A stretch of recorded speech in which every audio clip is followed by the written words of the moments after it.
Do you own or have you ever owned a mouse? There's a fire that I won't slay. There's a fire, but no fire brigade. Our souls tonight, we are losing this fight. Oh, our souls tonight is no one on our side. Hey guys, it's Elizabeth from the Small Animal Kingdom and welcome back to another of my videos. So today we are going to be talking about mice and if they're actually good pets. So without further ado, let's get started. When a lot of people hear the word mouse, a lot of people do tend to think of maybe a wild mouse with red beady eyes just scurrying across the road or the floor as fast as its little legs can take it. And so if you ever say, I have pet mice, I have 4 actually, and whenever I mention that I have pet mice, a lot of people will go, ew, they're gross, why do you have mice? And they're actually probably one of the sweetest little pets that I've ever owned.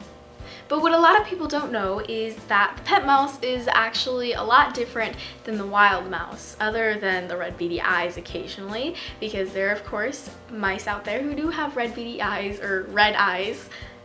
Not beady, they're not creepy, guys, they're just eyes. I don't understand what is so creepy about red eyes. I have a mouse who has red eyes and she's probably one of like the sweetest ones. Just saying. And yes, I do understand that a lot of us have grown up to know mice as these gross little creatures instead of these cute little adorable animals, but I can definitely tell you guys that mice are completely different if they're not wild. Pet mice are amazing. They're literally the sweetest little creatures ever. I mean, just look at that face.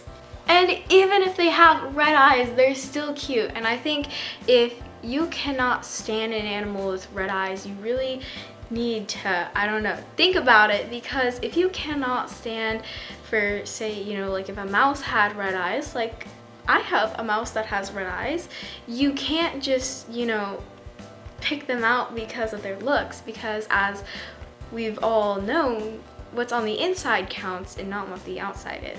But hey, I'm just standing up for the mice. Now on a different topic, if you are a person who wants a pet that's kind of a little bit higher maintenance and maybe that you will be able to hold and just pet all day long, I don't recommend mice for you at all because mice actually, for one, if you like to hold your pet and just be able to pet it and such, mice generally, they don't like heights.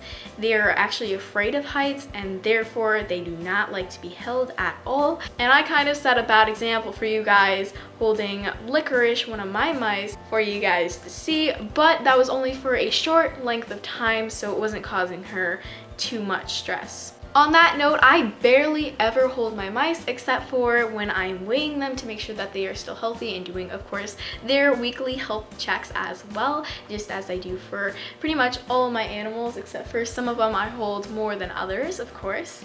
And for my mice, I try and keep the stress level down as much as possible because first of all, who wants stress in their life? And for second of all, mice like hamsters can get wet tail, and wet tail is a stress-related disease that is actually very, very deadly and has a very low survival rate. And you obviously don't want your mouse to get wet tail, which is why you should not be holding them. Now it's okay to hold them here and there, maybe once a week or so, for say, like I said before, their daily health check. Not their daily health check, no, their weekly health check. For say their weekly health check when you weigh them and make sure that they have no symptoms of being sick or ill, so yes. Now along on the same kind of topic as the handling kind of thing, I suppose, if you are looking for a pet that is higher maintenance to kind of keep you company during the day and to keep you busy during the day pretty much, I also would not really recommend mice for you as well, because mice actually are very low maintenance, which is good for some people and bad for other people. I actually really like to take care of my pets, so I really love having a lot of pets to take care of and having them to pretty much take the space up in my day. Otherwise, I'd be sitting on the couch all day watching TV, which I, of course, do not want to do because then I'll feel guilty at the end of the day. We don't want that to happen. But of course, if you are a person who is looking for a low maintenance pet that you can just kind of look at during the day and just kind of be amused by them by looking at them and not handling them, then I would definitely, most definitely recommend mice for you. And I definitely do think that mice should be owned more as pets nowadays because they are so sweet, and I do believe that there are a lot of potential owners out there that would do absolutely amazing with mice and definitely help out the animal world as far as mice goes. Now, as far as if you decide that you do want to get a mouse, you do need to do your research beforehand and get all the materials beforehand.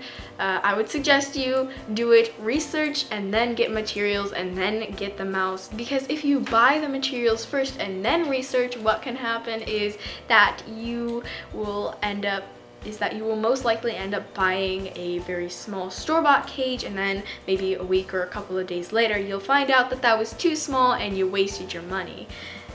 And then you'll have to end up extending it. So you definitely want to do your research. Make sure to do your research on their food, what they can and can't eat, and then definitely like treats and hidey houses, toys, and a bunch of other stuff.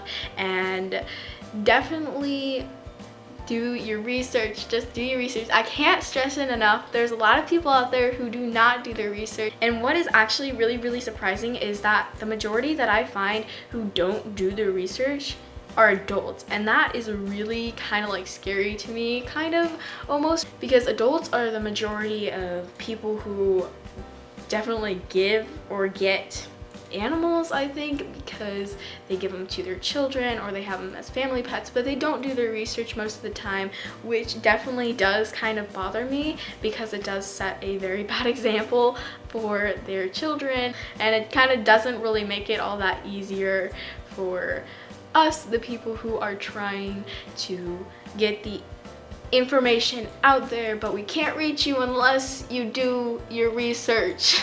And so the next topic I wanted to discuss with you guys is where would you get your mouse? And this may be kind of surprising to you guys, but mice can actually be adopted. In fact, 2 of my 4 mice have been adopted, and I know that is kind of surprising to you guys because for me, I didn't even know that guinea pigs could be adopted or bunnies could be adopted in the first place. So the fact that mice can be adopted too is just kind of like,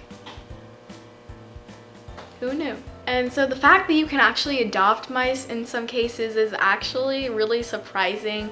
And I'm not gonna be shocked if you guys didn't know, because I didn't know that you could adopt mice until maybe last year.